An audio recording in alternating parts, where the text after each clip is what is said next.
Assalamualaikum warahmatullahi wabarakatuh. Waalaikumsalam warahmatullahi wabarakatuh. Ya, selamat pagi semuanya Bapak Ibu.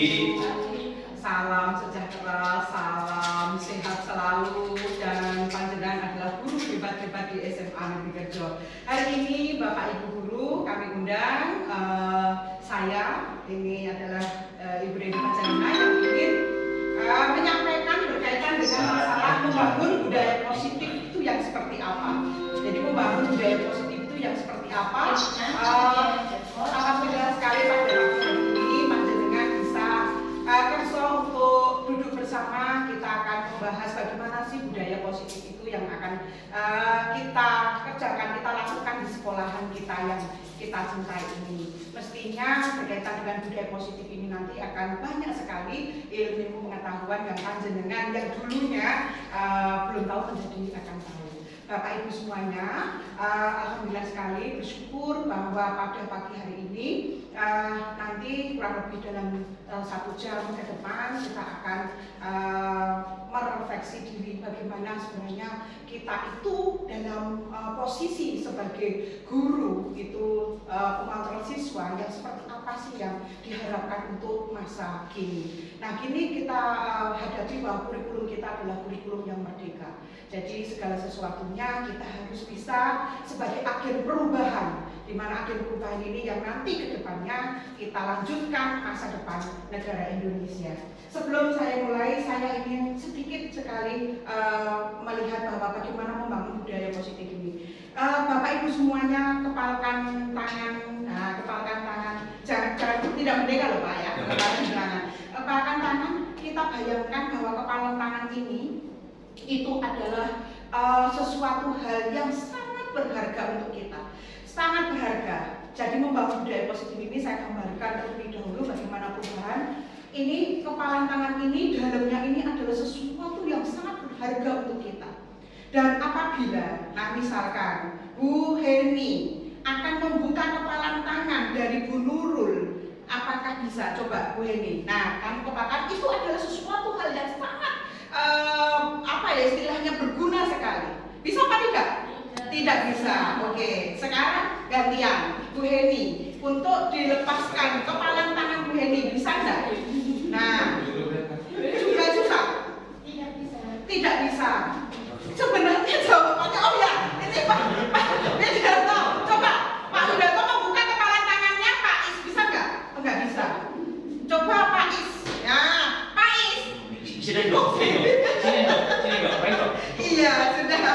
Pak Is tadi tidak bisa dibuka. Coba alasan Pak Is kok mengapa kok menggenggam sangat erat sehingga Pak Widarto itu tidak bisa membukanya. Alasan mengapa kok sampai genggam? Orang sangat berharga. Sangat berharga. Oke, terima kasih sekali. Oke, coba ini tadi Bu Nurul juga seperti itu. Bu Nurul bagaimana? Kalau menurut Bu Nurul kenapa kok kepala tangan tadi itu tidak bisa dibuka oleh Bu Heni? Itu susah sekali. Itu karena apa ini? Berharganya apa untuk bagi Bu Nurul? Menurut saya memang Bu Heni itu begitu mempertahankan. Gitu ya. Bu Heni mempertahankan ini tadi kepala Bu Heni yang mempertahankan sehingga seolah-olah kita itu tidak bisa posisi kontrol kita itu tidak boleh diubah atau dibuka atau diketahui atau segala sesuatu untuk orang lain. Oke. Nah itulah Bapak Ibu ternyata kepalan tangan hanya sebagai kepalan tangan itu seolah-olah adalah sesuatu hal yang sangat berharga untuk kita, ternyata tidak bisa itu untuk diubah orang lain. Nah demikian pula berkaitan dengan ini, mari kita masuk ke slide berikutnya. Perubahan Bapak Ibu, paradigma perubahan ini adalah dalam membangun budaya positif. Sekolah dapat menyediakan lingkungan yang positif, aman, nyaman agar siswa mampu berpikir, bertindak, menciptakan dengan merdeka, mandiri dan bertanggung jawab. Lanjut di sini. Nah, dari Bapak Ibu tadi mengepalkan tangannya sangat luar biasa sampai tidak bisa membuka, karena itu adalah merupakan ilusi kita bahwa itu adalah merupakan harga diri kita. Mungkin segala sesuatu yang mungkin sangat berharga untuk kita. Nah, ada dulu kita mengetahui bahwa umumnya disiplin itu sangat berkaitan dengan kontrol guru terhadap siswa. Umumnya dulu seperti itu. Dan menurut Dr. William William Glasser, dalam kontrol teori terdapat beberapa miskonsepsi untuk yang sekarang. Bahwa kita sebagai guru, ilusinya itu guru itu mengontrol siswa. Siswa itu kudu manut gurune, itu yang pertama. Jadi guru itu adalah pengontrol siswa. Itu adalah merupakan miskonsepsi menurut teori kontrol oleh William Glasser.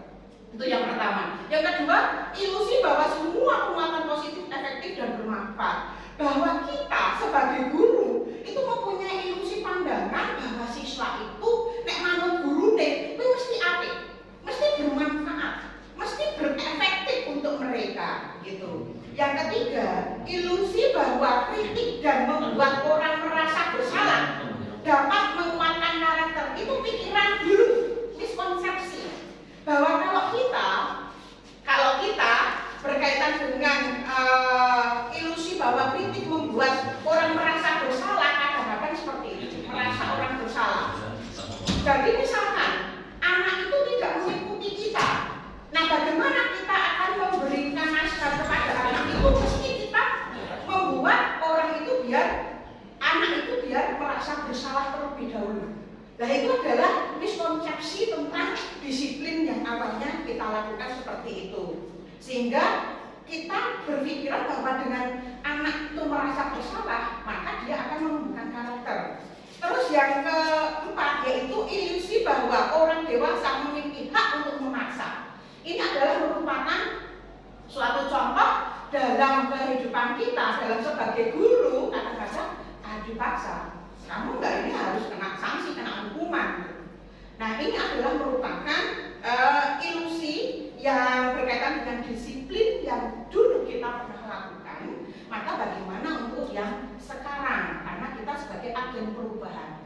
Menurut Stephen, jika ingin membuat kemajuan, kalau ingin membuat kemajuan, perlahan-lahan ubahlah sikap atau perilaku Anda. Kalau ingin kemajuan, ubahlah sikap perilaku Anda. Nah, perilaku apa? Ya tadi kita sebagai kontrol siswa, kita juga menganggap bahwa kalau kita itu menasihati siswa dengan siswa itu merasa bersalah, itu akan membentuk karakter. Terus kemudian siswa itu kita bandingkan bahwa kita adalah orang dewasa. Anak-anak itu harus menunggu yang kita pelajari. Jika ingin membuat perubahan, perlahan-lahan ubahlah sikap atau perilaku Anda. Nah, apa sih sebenarnya disiplin? Nah, disiplin menurut Bapak Ki Hajar Dewantara ini menyatakan bahwa untuk menciptakan siswa yang merdeka, maka syarat utamanya harus mempunyai disiplin yang kuat, yaitu disiplin diri yang berasal dari motivasi internal. Jadi dirinya sendiri yang termotivasi ingin disiplin, bukan kita yang membuat anak itu disiplin, tapi dirinya sendiri. Ya, di dalam dirinya sendiri. Jika tidak mempunyai motivasi internal, maka diperlukan motivasi eksternal, yaitu orang lain. Nah, kita lah sebagai guru itu adalah sebagai mengarahkan, menuntun siswa untuk apa? Untuk agar anak itu bisa mempunyai karakter yang baik dengan mendisiplinkan. Disiplin itu jelas ada, tapi disiplin yang sekarang itu berbeda dengan disiplin yang dulu. Jadi kita sebagai guru itu juga sebagai motivasi eksternal untuk memberikan kedisiplinan kepada diri pada siswa. Motivasinya apa? Motivasi banyak sekali. Setiap kali kita dalam masuk di kelas untuk memberitahukan, oh anak harus bangun pagi, ya, karena pentingnya kita berkomunikasi setiap harinya, bahwa pendidikan itu penting. Terus kemudian kita juga mengajak bahwa suatu saat masa depanmu itu adalah ada di dalam dirimu sendiri. Sehingga kalau kalian itu ada siswa-siswa itu diharapkan bisa mengontrol dirinya sendiri, maka harapan untuk masa depan itu juga bisa dikontrol oleh dirinya itu sendiri. Nah, itu adalah kata disiplin. Nah, motivasi perilaku manusia itu sebenarnya ada 3. Motivasi perilaku manusia itu ada 3 menurut Diana Gosen. Yang pertama yaitu untuk menghindari ketidaknyamanan. Itu motivasi kita, itu menghindari ketidaknyamanan itu yang seperti apa? Aku udah kayak kamu bermasalah, kayak kalau orang yang bermasalah itu saya nggak bisa gitu ya. Jadi menghindari orang-orang yang bermasalah dengan munculnya pengaruh-pengaruh itu nanti akan membuat bikin hidupnya itu tidak baik. Nah, bagaimana? Itu motivasi untuk kebutuhan perilaku manusia. Yang pertama menghindari ketidaknyamanan atau hukuman. Yang kedua untuk mendapatkan imbalan atau penghargaan diri pada orang lain. Seseorang berperilaku untuk mendapatkan pujian itu ya ada. Jadi melakukan sesuatu tindakan itu hanya embel-embel untuk pujian, hadiah, imbalan dari orang itu. Terus mereka letakkan dalam dunia itu berkelas gitu. Nah, itu motivasi yang kedua berkaitan dengan motivasi perilaku manusia. Yang pertama menghindari ketidaknyamanan, yang kedua itu berpikir bergaul, bekerja itu untuk imbalan. Terus yang ketiga untuk menjadi orang yang mereka inginkan dan menghargai diri sendiri dengan nilai-nilai yang mereka percaya. Artinya apa? Bahwa orang itu melakukan sesuatu itu karena nilai-nilai yang mereka yakini. Jadi kalau saya, misalkan saya sebagai guru, itu apa yang kita yakini yang kita jalankan. Dan luar biasa di sini ada Bu Marleni. Jadi tidak terpengaruh. Jadi apa yang dia yakini yang dia kerjakan. Kalau saya masih sekadar ngalor ngidul gitu ya, belum bisa. Tapi kalau Bu Marleni itu saya bisa melihat bahwa itu tuh lurus ya, tegak lurus. Jadi segala sesuatunya dia betul dari sekian ini dan ini tidak terpengaruh bahwa ini dan sebagainya itu keyakinan dirinya untuk mengontrol dirinya itu sudah bisa karena dirinya ini apa yang mereka inginkan atau apa yang dia lakukan itu sesuai dengan dirinya sendiri dan dia juga bisa menghargai dirinya sendiri. Itu adalah motivasi perilaku manusia. Lanjut. Nah, dari kalau kita sudah tahu tentang perilaku manusia tadi ada 3, yaitu menghindari ketidaknyamanan. Terus yang kedua pengen penghargaan, yang ketiga bisa menghargai diri sendiri. Apa sih sebenarnya tujuan disiplin positif? Bola-balik mesti disiplin positif. Nah, sekarang disiplin positif itu tujuannya yaitu untuk menanamkan motivasi kepada semua siswa kita agar mereka menjadi orang yang mereka inginkan dan menghargai diri sendiri dengan nilai-nilai yang mereka percaya. Motivasi ini berasal dari diri siswa internal sehingga akan berdampak jangka panjang dan tidak akan terpengaruh dengan adanya hukuman dan hadiah. Ternyata kita itu memberikan hadiah dan hukuman itu juga ada efeknya sangat luar biasa. Sehingga kalau bisa kita mendisiplinkan anak, disiplin positif itu tanpa harus ada hukuman dan hadiah. Nah, kenapa di sini nanti kita bahas Bapak Ibu itu adalah tujuan disiplin positif. Nah, antara lain mengapa kok ada disiplin positif itu kita nanti akan menghargai dirinya sendiri dan termotivasi pada dirinya sendiri dari motivasi internal nanti bisa lanjut bahwa perkembangan anak itu bisa terkontrol dirinya sendiri. Itu harapannya. Nah, salah satunya Bapak Ibu ada suatu keyakinan kelas untuk mengganti hukuman. Sering terjadi di sini kita sebagai agen perubahan, apalagi saya yang selalu dari saya tahun 99 mengajar sampai dengan sekarang itu berkecimpung dalam kesiswaan itu. Setelah ini saya berubahnya ternyata dalam berkaitan dengan hukuman itu memang akan jangka panjangnya itu tidak baik untuk anak-anak kita. Nah, maka dengan ini Bapak Ibu kita akan mempelajari tentang budaya positif. Hukuman orang naik itu bagaimana? Nah, dengan keyakinan kelas.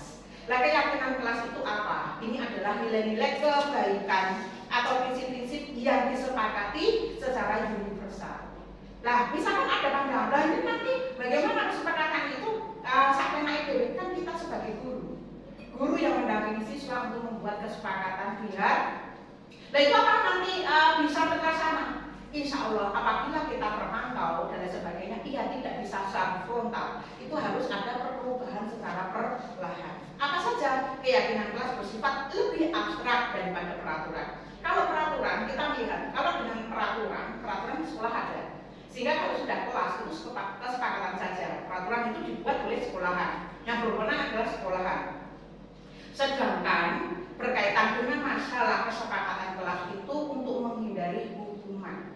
Konsekuensi tetap ada, konsekuensi restitusi tetap ada. Nah, nanti kita tahu apa berkaitan dengan pidana hukuman, terus kemudian dengan restitusi maupun dengan konsekuensi. Nah, yang kita harapkan adanya konsekuensi kalau ada keyakinan kelas. Keyakinan kelas berupa pernyataan-pernyataan universal. Ya, pernyataan universal itu umum saja. Jadi tidak terpaku misalkan kalau siswa dilarang membuang sampah, kalau membuang sampah akan didenda Rp2.000. Nah, itu terlalu spesifik. Tetapi kalau keyakinan kelas itu meluas, jadi maknanya lebih luas, universal. Terus kemudian pernyataan keyakinan kelas selalu dibuat dalam bentuk positif. Jadi panjenengan di SMA kita hampir 70% saya lihat di perkelas itu sudah memasuki di kelas-kelas itu sudah tertempel keyakinan kelas. Sangat luar biasa. Itu apabila wali kelas itu selalu menanyakan tentang keyakinan kelas, apakah ini sudah dilaksanakan, apakah ini benar-benar ada konsekuensinya, sudah dilaksanakan dan sebagainya, itu akan lebih baik lagi sehingga anak selalu diingatkan. Terus kemudian keyakinan kelas haruslah dibuat tidak terlalu banyak, paling cuma 5. Ya, 5 poin saja itu sudah universal sehingga mudah diingat dan dipahami oleh semua anggota kelas. Keyakinan kelas hendaknya sesuatu yang dapat diterapkan di lingkungan itu. Nah, keyakinan kelas itu pokoknya yang bisa diterapkan, menjaga kebersihan, terus kemudian tidak hanya menjaga kebersihan saja, tetapi untuk meningkatkan ketakwaan itu kan secara umum. Terus kemudian menghargai, nah itu adalah merupakan suatu keyakinan yang nanti juga harus dibuat konsekuensinya. Nah, jadi jangan hanya membuat hanya suatu keyakinan, tetapi konsekuensinya juga dibuat dengan siswa. Terus kemudian di sini keyakinan kelas hendaknya sesuatu yang dapat diterapkan di lingkungan sekolah itu. Ya jelas kalau kita sudah membuat kesepakatan itu lebih enak bahwa anak itu juga tahu tentang apa sih yang harus kita terapkan, kita tegakkan dalam posisi disiplin di kelas itu. Semua anggota kelas hendaknya ikut berkontribusi dalam pembuatan keyakinan kelas. Mungkin Bapak Ibu sudah melakukan di kelas yang sangat baik. Nah, keyakinan kelas itulah yang nanti kita budayakan dalam kehidupan di sekolahan, interaksi antara guru dengan siswa. Terus kemudian semua anggota harus ikut berkontribusi, jelas pembuatan keyakinan kelas melalui kegiatan surah pendapat. Yang terakhir, semua anggota kelas bersedia meninjau kembali keyakinan. Biasanya kalau sudah dirancang terus kemudian ditinjau kembali apakah ini perlu atau ini tidak perlu, sehingga ini dimengerti atau tidak dimengerti, ini disepakati atau tidak disepakati. Itu yang harus kita pertimbangkan dalam keyakinan kelas. Nah, dalam penerapan keyakinan kelas, jika terjadi pelanggaran tentu ada sanksinya atau hukuman atau restitusi. Hukuman merupakan identitas gagal. Hukuman merupakan identitas gagal. Dan disiplin merupakan identitas berhasil. Iya, pas mati lampu ya. Betul, pas mati lampu, tapi tetap dilaksanakan saja pas mati lampu sehingga kita laksanakan terus. Hukuman hanya bersifat satu arah dari guru, sedangkan disiplin dalam bentuk sanksi atau konsekuensi sudah terencana. Alhamdulillah, aduh mati lagi. Udah nggak apa-apa, mati lampu. Terus disiplin itu dalam bentuk sanksi atau konsekuensi sudah terencana dan sudah dibahas dan disepakati sebelumnya oleh guru dan siswa. Sehingga kalau konsekuensi itu sanksinya, konsekuensi itu adalah bentuk konsekuensi melanggar dari peraturan itu. Nah, ini mati lampunya jelek kali ya. Nah, iya. Nah, sekarang Bapak Ibu saya terangkan. Nah, kebetulan malah mati lampu nggak bisa kita tayangkan tentang identitas gagal itu hukuman. Kenapa kok hukuman itu identitas gagal? Karena hukuman nanti kita terpengaruh bahwa karakter anak itu karena kemauan guru. Itu. Jadi bukan kemauan dia atas hukuman itu, tetapi dia atas perintah guru, maka itu dinamakan identitas gagal. Contoh misalkan di sini. Sesuatu yang menyakitkan harus dipaksa atau yang harus terjadi, yang menyakitkan harus terjadi. Nah, kalau misalkan kita masuk ke disiplin, identitas berhasil itu kan identitas gagal tadi hukuman, itu mestinya sesuatu yang menyakitkan harus terjadi. Itu prinsip hukuman. Kudu sakit dulu. Misalkan saya menghukum siswa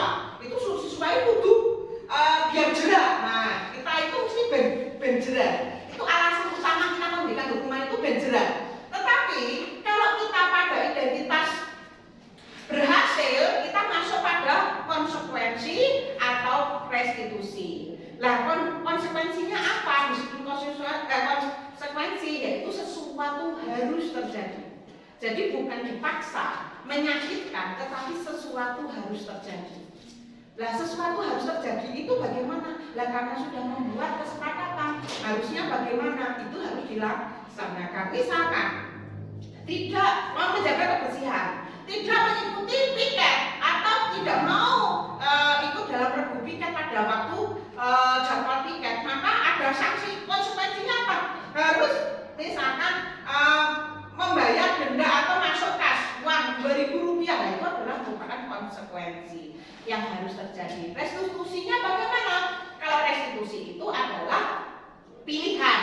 Jadi mereka sendiri yang memilih. Nek kowe orang melu piket, nah kamu harus bagaimana? Oh, saya nanti akan pulang sekolah ngepel kelas misalkan gitu. Itu karena dirinya sendiri, itu namanya restitusi. Masih banyak lagi, ada lagi. Kalau misalkan hukuman tidak nyaman untuk murid, biasanya hukuman itu tidak nyaman untuk murid. Jelas. Misal karena ini kamu saya hukum, membersihkan kamar mandi, nah itu jelas anak tidak nyaman untuk kegiatan hukuman seperti itu. Lah bagaimana kalau konsekuensi tidak nyaman untuk murid itu bisa kalau konsekuensinya dilaksanakan itu dalam jangka pendek. Kalau konsekuensi misalkan tapi ada hukuman, kalau hukuman itu membersihkan kamar mandi, kalau konsekuensi mungkin mengisi bak air. Nah itu jangka pendek. Kalau restitusi karena dia mengeluarkan dirinya sendiri harus bagaimana? Nah itu dalam waktu jangka panjang. Andaikan di sini sudah ada yang layak untuk enak sekali Bapak Ibu karena di sini ada mati lampu. Nah terus tadi antara hukuman, konsekuensi maupun restitusi, hukuman itu identitas gagal, sedangkan konsekuensi dan restitusi itu adalah identitas berhasil. Nah, dihukum oleh penghargaan tadi kan tentang motivasi perilaku manusia, ketika salah satunya adalah menginginkan kegiatan kita mendapatkan hadiah penghargaan dari orang lain. Sebenarnya dihukum oleh penghargaan itu juga tidak pas gitu ya. Apa sih sebenarnya dihukum oleh penghargaan? Sama halnya dengan hukuman. Ternyata penghargaan itu juga seperti menghukum seseorang. Mengapa kok penghargaan itu sama seperti menghukum seseorang? Berikut pengaruh buruk penghargaan terhadap anak menurut Kohn ya, menurut Kohn. 1. Memberikan pengaruh jangka pendek dan jangka panjang. Nah, pengaruh jangka pendeknya apa? Membuat hadiah kok seperti itu, jagake. Nah, dari jagake dia berpikir nanti kalau segala sesuatu, kalau saya berbuat baik begini, saya dapat hadiah dari guru itu. Sehingga jangka pendeknya begitu. Kalau jangka panjang, sehingga segala sesuatu yang dia kerjakan hanya berpikiran iming-iming untuk hadiah. Itu berkaitan dengan dihukum dengan penghargaan itu seperti itu. Ya Pak Widianto ya, sering penghargaan itu tidak efektif. Kenapa kok tidak efektif penghargaan itu? Kok bisa tidak efektif untuk kita gitu ya? Bentar Bapak Ibu, saya carikan kenapa kok tidak efektif. Penghargaan itu penghargaan merupakan suatu benda atau peristiwa yang diinginkan yang dibuat dengan suatu syarat tertentu. Nah itu penghargaan tidak efektif. Penghargaan diperoleh jika melakukan hal yang disyaratkan. Jika tidak melakukan, tidak mendapatkan penghargaan yang diharapkan, maka akan timbul rasa kecewa. Nah ini. Jadi dengan adanya hadiah atau penghargaan tadi, mengapa penghargaan tidak efektif? Akan timbul rasa kecewa nih orang menang. Timbul rasa kecewa tidak menang itu kan perasaan yang kecewa itu kan gelone ini akan mendalam, akan dibawa sampai jangka lama karena tidak memperoleh penghargaan. Sehingga maka akan timbul rasa kecewa dan berkecil hati, dan kemudian kemungkinan lain dalam waktu yang tidak yang lain akan berusaha sekeras sebelumnya, dan mereka akan terus-menerus segala sesuatunya yang dilakukan itu hanya karena imbalan penghargaan. Itu penghargaan tidak efektif, ternyata hanya segala sesuatu kerja atau mengerjakan sesuatu dari sesuatu itu hanya gara-gara untuk mendapatkan penghargaan, dan delala tidak didapat, maka dia akan kecewa. Terus penghargaan yang ketiga, yaitu penghargaan itu akan merusak hubungan. Betul, akan merusak hubungan. Kenapa kok penghargaan itu bisa merusak hubungan? Ketika seseorang diberikan penghargaan, maka akan timbul rasa iri dari orang yang tidak menyukainya. Nah ini, jadi ketika seseorang diberikan penghargaan, maka akan timbul rasa iri dari orang yang tidak menyukainya. Misalkan dalam satu kelas ada bapak ibu guru yang memberikan penghargaan, terus ada temannya itu tidak suka dengan orang tersebut, maka akan timbul rasa itu. Misalkan ada kita itu selalu menyanjung anak-anak tersebut, hanya anak itu saja, maka ada anak yang lain yang tidak menyukai anak tersebut, maka akan timbul iri. Nah inilah nanti akan merusak hubungan, apalagi sering dipuji oleh guru tersebut. Terus yang keempat, penghargaan itu mengurangi ketepatan. Nah, mengurangi ketepatan itu yang bagaimana? Ya ketepatan itu di mana? Ini kondisi bukan persaingan, maka mengurangi ketepatan, bukan persaingan. Jadi kalau kita memberikan penghargaan itu ternyata ya mungkin ada bagusnya sesekali karena lomba, tapi kalau hanya sekedar kita mengajar dan sebagainya itu ternyata juga akan mengurangi ketepatan juga. Terus kemudian penghargaan itu menghukum. Penghargaan menghukum itu artinya apa? Penghargaan menghukum mereka yang tidak mendapatkan penghargaan. Penghargaan dan menghukum adalah hal yang sama karena keduanya berusaha mengendalikan perilaku seseorang. Pada dasarnya, setiap orang tidak suka dikendalikan dalam jangka waktu lama. Penghargaan akan terlihat sebagai hukuman jika penghargaan sangat diharapkan, tapi jika tidak mendapatkannya maka akan merasa dihukum. Jadi penghargaan itu bisa merupakan hukuman.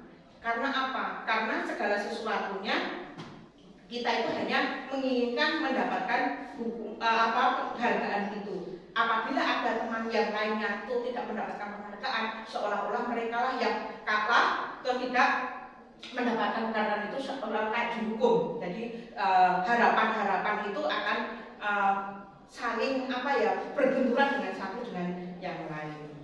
Nah, Bapak Ibu, jadi berkaitan dengan penghargaan itu juga bukan berarti tidak boleh, tetapi panjenengan harus memposisikan di mana memberikan penghargaan itu pada waktu yang seperti apa. Kalau lomba antar kelas, lomba apa itu penghargaan jelas ada, tapi kalau dalam kehidupan sehari-hari ternyata penghargaan itu juga identitas gagal. Jadi hampir identitas gagal karena mereka hanya berharap tentang penghargaan saja. Bapak Ibu, tentang kebutuhan dasar manusia, ternyata kita itu juga merupakan manusia yang membutuhkan suatu kebutuhan dasar manusia. William Glasser. Nah, ada 5 kebutuhan dasar manusia ini apa? Yaitu kebutuhan bertahan hidup. Yang pertama, kebutuhan bertahan hidup itu apa ya? Pangan, sandang, ya. Itu adalah kebutuhan kebutuhan hidup manusia. Yang pertama. Yang kedua, kebutuhan cinta dan kasih sayang. Itu adalah kebutuhan yang diterima. Kita ingin ya dalam lingkungan atau anak-anak kita dalam lingkungan itu juga butuh kasih sayang. Jadi satu dengan yang lain itu saling menyayangi. Itu kebutuhan dasar manusia. Yang ketiga, kebutuhan penguasaan, kebutuhan pengakuan dan kemampuan. Penguasaan itu kemampuan. Oh, pengen loh manusia itu dengan adanya dia berhasil berprestasi itu juga diakui oleh teman-temannya. Itu kebutuhan dasar manusia. Yang keempat, kebutuhan kebebasan. Kebutuhan akan pilihan.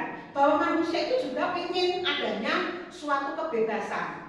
Ya, mungkin anak-anak ingin bermain atau ingin jalan-jalan dengan temannya. Nah, itu adalah merupakan kebutuhan kebebasan. Itu juga butuh karena anak-anak atau semua manusia itu butuh kebebasan. Jadi segala sesuatu yang dia inginkan atau dia pilihkan itu adalah merupakan kebutuhan dasar. Yang kelima, kebutuhan kesenangan. Rasa senang. Nah, senangnya apa? Belajar. Seperti saya. Nah, itu adalah merupakan salah satu kebutuhan dasar manusia. Jadi kebutuhan manusia itu juga tidak hanya kebebasan, kesenangan, cinta kasih, penguasaan, juga bertahan hidup. Itu Bapak Ibu tentang kebutuhan dasar manusia. Lanjut. Bapak Ibu, kita sebagai guru kita sudah tahu bahwa siswa-siswa kita itu juga mempunyai kebutuhan dasar manusia. Maka kita sebagai posisi kontrol guru itu juga diharapkan menurut di sini ada Diana Gosen, ada 5 posisi guru pada siswanya. Yang pertama adalah penghukum. Saya selama ini mengakui bahwa saya itu pernah menjadi posisi penghukum, Bapak Ibu. Jadi apa segala sesuatu anak yang kurang sesuai dengan sesuai dengan kemauan saya, itu kadang-kadang saya disanksi. Nah, penghukum itu apa? Seorang penghukum itu dapat menggunakan hubungan fisik dan verbal, dan itu pernah saya lakukan. Untuk yang sekarang tidak, Bapak Ibu, karena dengan adanya itu akan merusak jangka panjang anak-anak kita. Terus kemudian yang kedua, pertama adalah kontrol guru itu bisa guru itu sebagai penghukum. Yang kedua adalah membuat orang merasa bersalah, itu juga dengan kata-kata, caci maki itu juga merusak. Jadi anak akan merasa bersalah itu sakitnya juga tidak jangka panjang. Teringat terus, oh itu guru yang suka mencaci maki saya, menjelek-jelekan saya di depan orang banyak, itu adalah orang yang guru itu sebagai kontrol siswa, pembuat orang merasa bersalah. Itu juga ada. Nah, nanti bagaimana, apa sih yang tetap baik untuk diri kita? Terus lanjut. Jadi kalau pembuat orang merasa bersalah, posisi ini biasanya guru akan bersuara lebih lembut. Biasanya bersuara lebih lembut, padahal dia mematikan segala sesuatunya agar anak itu merasa bersalah. Menggunakan keheningan yang membuat siswa menjadi tidak nyaman. Terus kemudian merasa bersalah dan rendah hati. Akhirnya akan terbentuknya anak merasa bersalah. Terus yang ketiga, guru juga ada yang merasa dirinya kontrol sebagai teman. Ada penghukum, ada guru yang membuat anak merasa bersalah. Ada yang ketiga, guru itu kayak temannya. Dia memposisikan dirinya teman. Biasanya kalau seperti ini adalah posisi ini guru tidak akan menyakiti murid. Nah, ini siapa ini? Jadi guru itu sebagai posisi teman, tidak menyakiti murid, tetapi akan selalu berusaha mengontrol siswa melalui persuasi. Mengontrol siswa. Nah, dikontrol, kamu sudah gimana? Ini sedang apa? Nah, itu adalah sebagai teman, karena dia selalu berkomunikasi, aturan dan konsekuensi. Ini hari apa? Ini hari Kamis. Seragamnya apa? Seragamnya abu-abu putih. Kenapa ini pakai ini? Nah, itu pemantau. Guru yang selalu mengedepankan hukuman itu adalah pemantau. Terus kemudian yang kelima adalah guru sebagai manajer. Guru sebagai manajer itu yang seperti apa? Merupakan posisi mentor di mana guru berbuat bersama dengan murid, mengajak siswa mempertanggungjawabkan perilakunya, mendukung siswa menemukan solusinya atas permasalahan sendiri. Inilah Bapak Ibu yang kita harapkan kita sebagai guru itu manajer di sekolahan, manajer siswa. Sehingga manajer siswa tadi yaitu guru memposisikan sebagai mentor, di mana guru berbuat bersama dengan murid, mengajak siswa mempertanggungjawabkan perilakunya, sehingga ditanya. Nah, ditanya, kenapa kamu seperti ini, nak? Nah, kenapa harus begini, guys? Seperti itu kita bisa anak tersebut bisa mempertanggungjawabkan perilaku yang mungkin menyimpang dan sebagainya.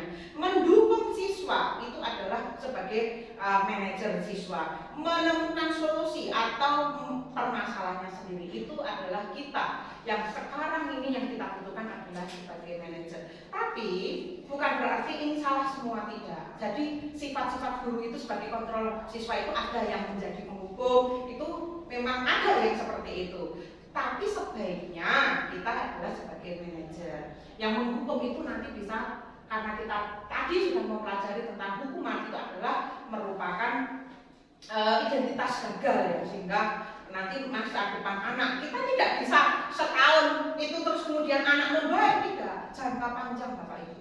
Untuk mengontrol siswa atau membuat perubahan siswa itu jangka panjang, tidak bisa seperti itu langsung berbaik. Nah, itu malah jadi tanda tanya kalau anak langsung berubah begitu.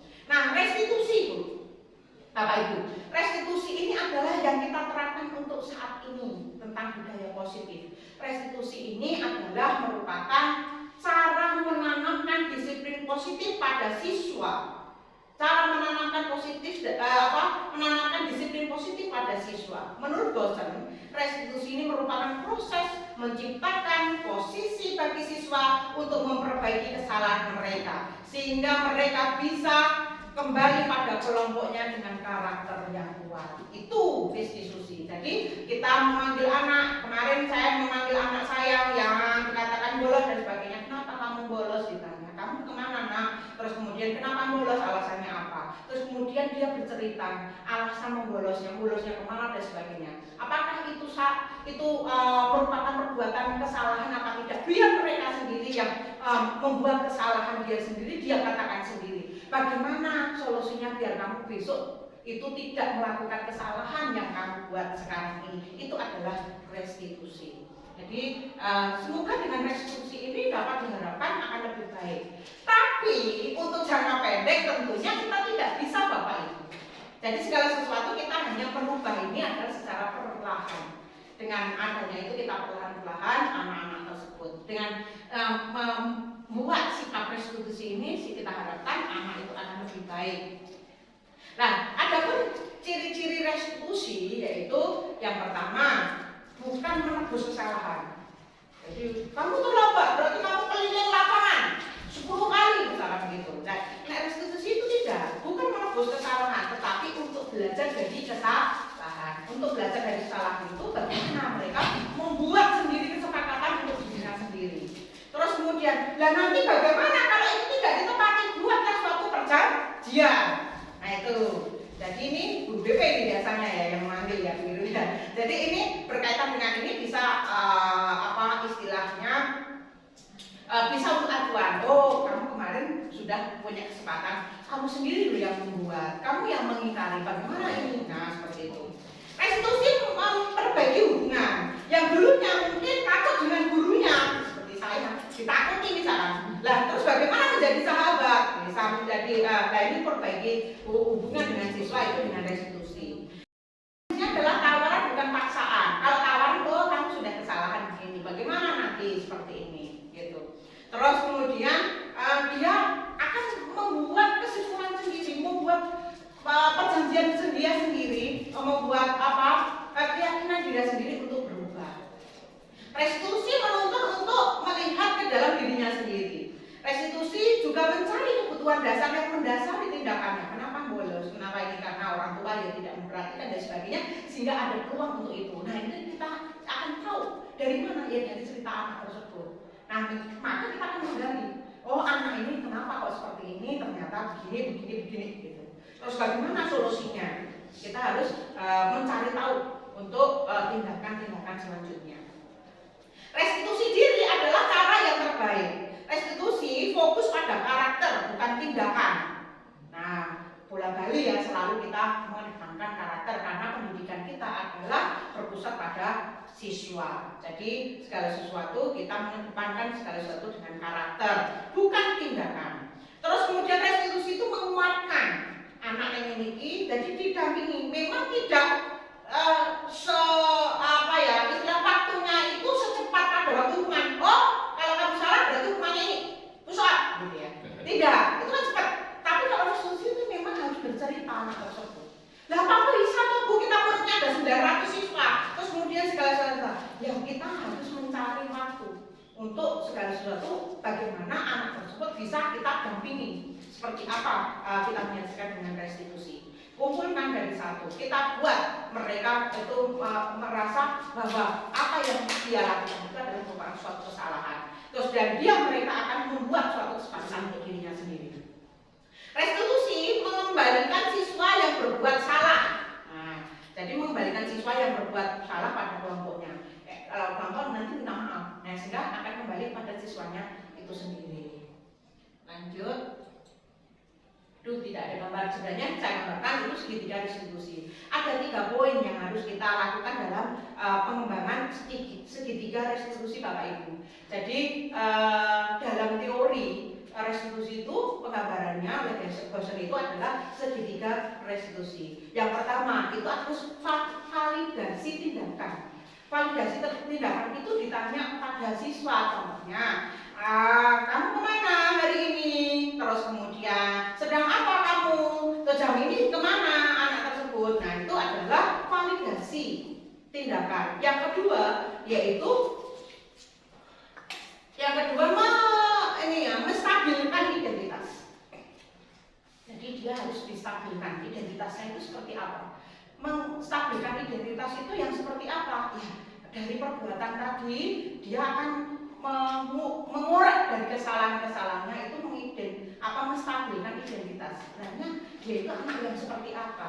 Yang awalnya mungkin anak yang tidak pernah diem, terus kemudian ternyata malah hafal Quran, nah, misalkan itu adalah identitas untuk meyakinkan, menstabilkan identitas. Ternyata anak tersebut ada keunggulannya. Dari situlah nanti kita akan tahu yang ketiga yaitu menerapkan tentang kesepakatan tentang keyakinan, bagaimana untuk merubah segala sesuatu anak tersebut bisa tahu bahwa salah itu harus begini. Itu adalah segitiga restitusi. Tapi ya ternyata di sini tidak bisa kita tampilkan karena mati lampu lagi. Terus lanjut, segitiga restitusi tersebut dibagi menjadi 3 sisi tadi, yaitu sisi menstabilkan identitas, yaitu bagian dasar untuk mengubah identitas anak yang gagal menjadi anak yang sukses. Terus validasi tindakan yang salah, tadi restitusi tidak menyarankan guru berbicara pada siswa, kamu melanggar peraturan, sikapmu tidak baik. Nah, itu tidak. Tetapi ini adalah memahami mengapa kamu begini, alasannya apa, bagaimana kamu bersikap, dia akan memahami lebih baik. Sisi menanyakan keyakinannya apa setelah kamu berbuat salah dan sebagainya. Kalau kita melihat teori baik-baik saja ya, tetapi kenyataannya bagaimana? Nah inilah kita sebagai tantangan bagi guru untuk menyikapi perubahan, tantangan kita untuk maju ke depan. Sesuatunya ternyata di sini ternyata mati lampu ya. Nah kita akan mengubah. Iya. Lalu speaking dulu ya.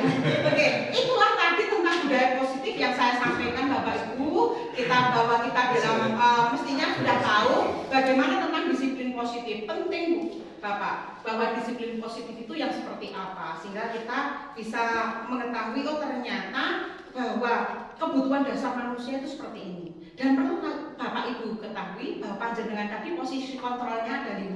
Panjenengan itu posisi kontrol yang seperti apa? Apakah saya sebagai penghukum? Apakah saya menjadi teman? Apakah saya itu suka biar anak itu selalu merasa bersalah? Apakah saya sebagai pemantau atau sebagai manajer? Nah, Bapak Ibu sendiri yang bisa melihat dirinya sendiri. Oh, ternyata saya menjadi manajer. Nah, itu sudah. Oh, saya menjadi pemantau. Saya dulu menjadi penghukum, Bapak. Tapi ya sekarang saya berupaya bagaimana saya itu akan menjadi manajer untuk anak-anak kita. Nah, karena apa? Dari hukuman, konsekuensi dan juga restitusi ternyata ada identitas gagal maupun identitas berhasil. Itu adalah yang kita ketahui. Mungkin dari Bapak Ibu sebelum saya tutup untuk diseminasi saya tentang budaya positif yang akan kita lakukan di SMA Negeri Kerjo, saya minta ada yang merefleksi apa yang dapat panjenengan ambil, mungkin satu kalimat begitu, tidak apa-apa. Apa sih yang kita ambil dalam sosialisasi tentang budaya positif ini? 2 kalimat, 1 kata untuk mengetahui seperti apa sih posisi kontrol, kebutuhan dasar, juga restitusi itu yang seperti apa. Nah, itu. Monggo Bapak Ibu, silakan. Mungkin Pak Tawang, ya. Ya, tadi sangat luar biasa apa yang sudah dipresentasikan Bu Ren terkait dengan guru sebagai kontroling, kontrol perilaku siswa. Betul. Ya, yang bisa saya tangkap itu memang untuk karakter anak itu memiliki kepribadian yang berbeda-beda. Betul. Ya. Dan ini memang untuk guru harus memahami itu dalam ketika menyelesaikan permasalahan siswa yang mungkin berlaku di kelas itu menyimpang tidak sesuai dengan aturan, itu memang kadang-kadang dilema Iya, begitu betul. menyelesaikan siswa seperti ini nakalnya berhenti gitu. Ya. Maka saya juga ini mau cerita terkait dengan permasalahan di kelas F8. Saya sudah bercerita sama Bu BK, Oh iya. kerja sama dengan Bu Guru terkait dengan permasalahan yang saya hadapi. Itu di kelas F8 itu memang banyak anak-anak yang bisa silat. BK katakan seperti itu. Saya tidak habis pikir. Anak itu gini Bu bilangnya, Pak sambung. Oh. Sambung. Jadi mentang-mentang karena dia pencak silat tadi ya? Iya, saya tahu dia itu guyon. Tapi saya sebagai guru di situ juga sebagai controlling perilaku siswa juga saya juga berpikirnya gini guyonnya belum. Nah, walaupun saya bisa silat lah. Mungkin memposisikan sebagai teman. Iya, cuma itu bagi saya sudah berlebihan. Oh, gitu. Kemudian ketika saya ada materi menghindari perkelahian pelajar, itu ketika saya menerangkan terkait dengan perkelahian pelajar itu ada siswa perempuan yang berkata Pak jangan nyinggung-nyinggung masalah organisasi. Okay. Dan siapa yang menyinggung masalah organisasi? Kemudian bagi saya itu sebuah permasalahan gitu. Ketika ada siswa yang seperti itu, bisa jadi kalau siswa berkata seperti itu nanti bisa menjadi provokator kan, memprovokatori organisasinya bahwa gurunya itu seperti kan kita nggak tahu ya Bu. Akhirnya kemarin saya istilahnya ya permasalahan itu saya omongkan sama Bu BK, Bu. Ya, memang kalau saya lihat Bu Irul itu kan memang dari konsennya itu mendengarkan siswa itu. Siswa didengarkan. Iya. Ibarat orang memasak air. Kalau lembut terus itu tidak jadi. Harus ada tekanan tertentu agar anak itu bisa menjadi dewasa teman. Siap. Oke, saya bisa menangkap dari apa pendapat dari Pak Tawang. Mudah-mudahan nanti kita dalam mendidik siswa akan lebih baik lagi. Begitu ya Bapak Ibu. Untuk ini sosialisasi budaya positif, insya Allah nanti kita akan laksanakan bersama. Apabila ada kesalahan dari saya mohon maaf. Saya akhiri. Wassalamualaikum warahmatullahi wabarakatuh.